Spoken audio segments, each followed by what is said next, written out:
अस्सलाम वालेकुम व्यूअर्स, कैसे हैं आप सब व्यूअर्स। उम्मीद है आप सब खैरियत से होंगे। खीरा गर्मियों में सलाद का मेन इंग्रेडिएंट है, बहुत ज़्यादा ये इस्तेमाल होता है। इवन कि आजकल सर्दियों में भी पूरे मौसम में खीरे दस्तयाब रहते हैं।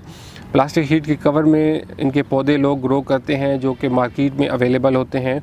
आज मैं बहुत ही खूबसूरत किस्म की 3 वैरायटीज़ लगाने लगा हूँ खीरे की। सबसे पहले मैं आपको वैरायटीज़ दिखा देता हूँ कि मैं कौन कौन सी अभी लगाने लगा हूँ। सो ये एक एग्रीटेक कंपनी की हाइब्रिड वैरायटी है, संबा इस वैरायटी का नाम है। एक वैरायटी ये लगाएंगे। इसके अलावा ये रॉयल सीड्स की एक वैरायटी है, ये इसका वाइट क्यूकम्बर है। ये बहुत ही यूनिक किस्म की बैनको इस वैरायटी का मेरे ख्याल में नाम है, और ये सफ़ेद इस पर खीरे लगते हैं, बहुत यूनिक वैरायटी है। इसके अलावा एक और मेरे पास हाइब्रिड वैरायटी है, ये टेस्टी ग्रीन वैरायटी का नाम है, और इस पर ये जो तस्वीर बनी हुई है इसमें काफ़ी लंबे खीरे बने हुए हैं। तो इंशाल्लाह इसको भी अभी लगाते हैं और हमारे खीरे खैरियत से ग्रो हुए तो देखेंगे कि वाकई इसी तरीके से लंबे लंबे खीरे लगते हैं या नहीं लगते। बाकी जो मार्केट में नॉर्मल रूटीन में हमें खीरे मिल रहे होते हैं जो बाज़ार से या सब्ज़ी शॉप से, तो वो ज़्यादातर ये वाली वैरायटी के होते हैं, इस जैसी वैरायटी होती है। ये फार्मर्स मोस्टली ये वैरायटीज़ ग्रो करते हैं।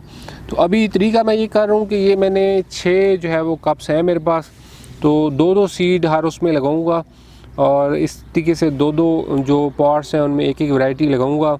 इसमें मैंने मिक्स पहले से डाला हुआ है और मिक्स को अच्छे से मॉइस्ट भी किया हुआ है। इन पॉट्स के नीचे मैंने बाल मिट्टी और कंपोस्ट मिक्स करके डाला हुआ है, जबकि ऊपर कोकोपीट और वर्मी कंपोस्ट की एक लेयर दी हुई है ताकि सीड्स हमारे अच्छे से स्प्राउट करें। कोकोपीट नरम होती है, उसमें सीड्स अच्छे उगते हैं। अभी मैं इन सब में 2-2 सीड्स खीरे के डालता हूँ, और उसके बाद इनके ऊपर एक कोकोपीट की हल्की सी लेयर देंगे। सारी वैरायटीज़ के 2-2 सीड्स मैंने इस तरीके से रख दिए हैं। अब इनके ऊपर एक हल्की सी कोकोपीट और वर्मी कंपोस्ट जो हमने मिक्स किया हुआ है उसकी लेयर देंगे। इसमें थोड़ी सी मैंने परलाइट भी डाली हुई है, ज़रूरी नहीं है, अगर आपके पास परलाइट ना भी हो तो कोई मसला नहीं है। हल्का हल्का मैं इनको प्रेस भी करता रहूँगा ताकि बाद में हम पानी लगाएं तो हमारे बीज अपनी जगह से हिले नहीं। ये देखिए कि हमने अपने सीड्स के ऊपर एक हल्की सी लेयर भी दे दी है। इसको हल्का सा प्रेस करेंगे। अब नीचे तो मैंने अच्छे से मॉइस्ट किया हुआ था, ऊपर वाली जो लेयर है इसको पानी लगाएंगे और अच्छे से इसको भी मॉइस्ट कर लेंगे। मॉइस्चर बहुत ज़रूरी होता है सीड्स की जर्मिनेशन के लिए। अभी क्योंकि थोड़ा ठंड वाले दिन चल रहे हैं तो अभी मैं इनको अपने प्लास्टिक शीट ट्रांसपेरेंट के कवर में रखूँगा 15 फरवरी तक, और उसके बाद इंशाल्लाह मौसम ठीक हो जाता है तो फिर हम इनको बेशक खुला भी कर देंगे, आउटडोर निकाल देंगे। मकसद अभी हमारा इन छोटे पॉट्स में खीरे की पनीरी तैयार करना है, और ताकि जब सीज़न आए तो उस टाइम पे फिर हमारी पनीरी तैयार हो और वो हम फिर इंशाल्लाह शिफ्ट करेंगे।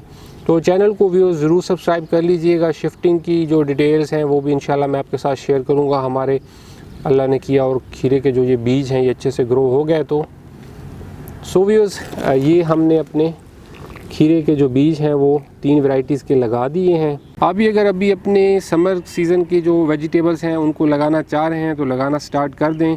तकरीबन मौसम अपने इलाके के हिसाब से 15 से 20 फरवरी तक इनको प्लास्टिक ट्रांसपेरेंट शीट के कवर में रखें, और उसके बाद इनको फिर जो है वो ओपन शिफ्ट किया जा सकता है। ये व्यूज़ मैंने अपनी तीनों खीरे की जो वैरायटीज़ हैं इनको अपने ग्रीन हाउस में रख दिया है। इस वीडियो को अपने दोस्तों के साथ शेयर कीजिएगा। इंशाल्लाह फिर इनकी अपडेट्स भी मैं आपके साथ शेयर करूँगा। अपना बहुत सा ख्याल रखिएगा। खुदा हाफिज़।